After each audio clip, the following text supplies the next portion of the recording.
Hello, today is one of those days when dates come together in a nice coincidence. And it's the day in 1719 when Mozart's father Leopold was born, and on the same date in 1740 Beethoven's father Johann was born.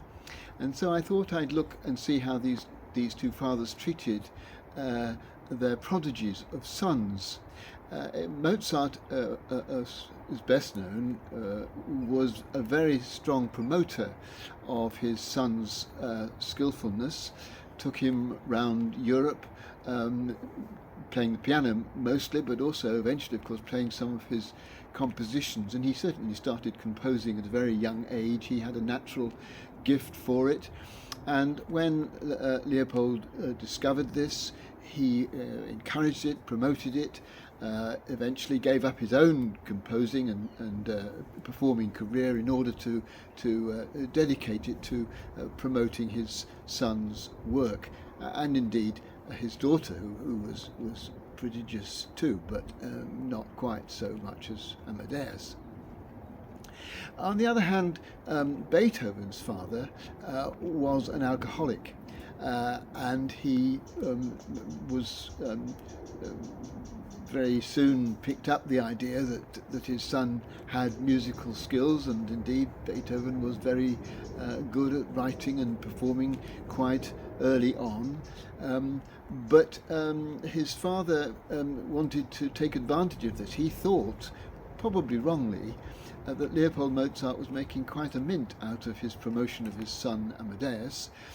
Probably they only just earned enough to cover their expenses, but that may not have been the impression that was given. And Johann Beethoven thought he could use his son to make a little money, and so he used to treat him really quite roughly. He used to drag him out of bed in the middle of the night to do some practice, and lock him in the cellar when he didn't do very well, and tell him he was a disgrace to the family, and generally what we would describe today as being a thoroughly abusive parent. And yet Beethoven seemed to come through all this with extraordinary skill, and although his life was fairly turbulent, he still produced some wonderful music. And it struck me to think about fathering, as I've tried to do for my children, and the different kinds of fathering that we receive, because it does make a difference a big difference to how we develop.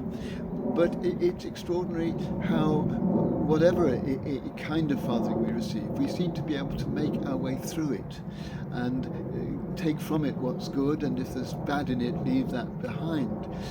Often there's a scar.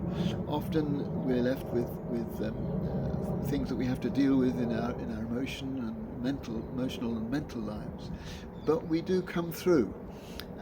And today I just wanted to reflect on my father and what he offered me, almost entirely things that I'm delighted that he passed on to me and surrounded me with when I was younger.